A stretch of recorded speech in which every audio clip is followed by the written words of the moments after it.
कुछ दिनों पहले मुझे किसी ने एक प्रश्न किया कि भगवान तो सर्वव्यापी है, वो तो हर समय हर जगह पर निवास करते हैं, कण कण में मौजूद हैं, तो फिर ऐसा क्यों कहा जाता है कि भगवान गोलोक धाम में निवास करते हैं? मतलब कि ये दोनों बात एक दूसरे के विरोधाभास है, कॉन्ट्रोडिक्टरी है। अगर भगवान हर जगह है तो फिर गोलोक में रहने की क्या आवश्यकता? तो देखिए, हमारे शास्त्रों में, वेदों में, उपनिषदों में अनेक प्रूफ हैं जहाँ बताया गया है कि भगवान सर्वव्यापी है और गोलोक धाम में भी रहते हैं, जहाँ सूरज, चांद, तारे, बिजली और आग ये सब कुछ नहीं है, क्योंकि स्वयं भगवान के शरीर से निकलने वाले प्रकाश से ही पूरा धाम प्रकाशित होता है।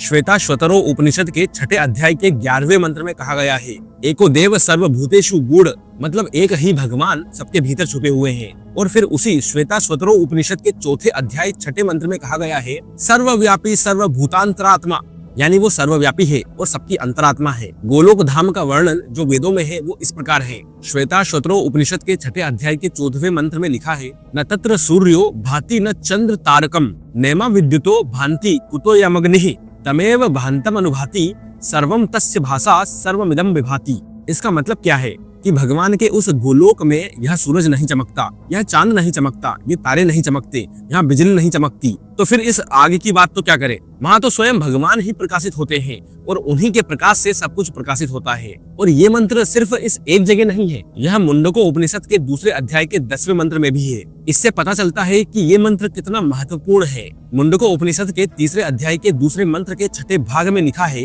ते ब्रह्मलोकेषु परांत काले, मतलब जीव परमात्मा के उस लोक में अनंत काल तक रहते हैं। कठोपनिषद के 4 अध्याय के 9वें मंत्र में कहा गया है, अनंते स्वर्गे लोके ज्ञेये प्रतिष्ठिति, यानी जो उस अनंत स्वर्ग लोक में प्रतिष्ठित होते हैं। और यही बात छंदोगया उपनिषद के 3 अध्याय के पहले खंड के 4 मंत्र में कही गई है। यह मंत्र आत्मबोधोपनिषद में भी मिलता है। अब एक और महत्वपूर्ण मंत्र सुनिए जो अनेक उपनिषदों में बताया गया है। गोपाल तापनी उपनिषद के 27वें मंत्र में कहा गया है, सदा पश्यन्ति सूर्यो दिव्य विष्णु परमम पदम।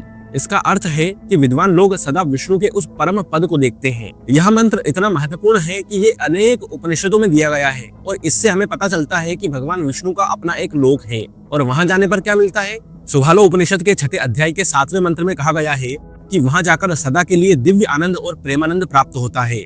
यह मंत्र नरसिंह तापनी उपनिषद के 8वें अध्याय के 3 मंत्र में भी है। यह स्कंदो उपनिषद के 14वें मंत्र में भी है। यह त्रिपुरा तापनो उपनिषद के 4 अध्याय के 1 मंत्र में भी है और यह कल्पो उपनिषद के 4 अध्याय के 3 मंत्र में भी मिलता है। इतने जगह पर इस मंत्र का होना यह साबित करता है कि गोलोक की अवधारणा वेदों में कितनी महत्वपूर्ण है। मुंडको उपनिषद के 2 अध्याय के 7वें मंत्र में कहा गया है, दिव्यो हिमूर्तः पुरुषः सभाभ्यंतरो यजः अप्राणो हिम्नः शुभ्रो। उसमें कहा गया है, दिव्य ब्रह्मपुरे ह्यसे व्योन्मनात्मनः प्रतिष्ठितः, यानी वह दिव्य ब्रह्मपुर है, उस आकाश में आत्मा प्रतिष्ठित है। और जब हम भागवत पुराण की बात करें तो उसमें तो कई जगहों पर गोलोक का वर्णन आता है। 3 स्कंद के 15वें अध्याय के 14वें श्लोक में कहा गया है, यसन्ति यत्र पुरुषः सर्वे वैकुंठ मूर्तयः, मतलब जहाँ सभी पुरुष वैकुंठ के दिव्य रूप वाले होते हैं। और गीता में तो आप सभी जानते हैं, 15वें अध्याय के 6 श्लोक में भगवान श्री कृष्ण खुद कहते हैं, न तद्भासयते सूर्यो न शशांको न पावकः, यद् गत्वा न निवर्तन्ते तद्धामं परमं मम। यानी जहाँ ना सूर्य चमकता है, न चांद चमकता है, न आग जलती है, जहाँ पहुंचकर फिर लौटना नहीं होता, वह मेरा परम धाम है। भागवतम में तो और भी विस्तार से बताया गया है। 2 स्कंद के 9वें अध्याय के 10वें श्लोक में कहा गया है, न यत्र माया किमु तापरे हरे नरंता यत्र सुरसुरः, मतलब जहाँ माया नहीं है और जहाँ देवता और असुर भी नहीं रमते, ऐसा वो दिव्य लोक गोलोक है। वहाँ माया का प्रवेश ही नहीं है। 2 स्कंद के 2 अध्याय के 17वें श्लोक में कहा गया है, न तत्र सूर्यो न च चंद्र तारकम न विद्युते।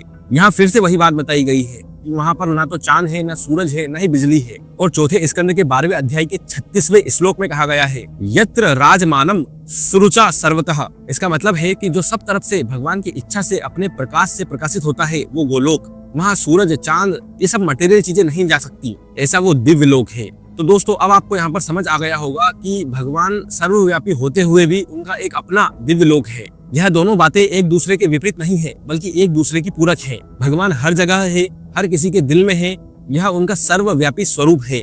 लेकिन उनका एक परम धाम भी है जहाँ पर वो अपने भक्तों के साथ दिव्य लीलाएं करते हैं, जहाँ का वातावरण पूरी तरह से आध्यात्मिक है, जहाँ माया का कोई प्रभाव नहीं है और जहाँ पहुंचकर आत्मा को शाश्वत आनंद और प्रेम की प्राप्ति होती है।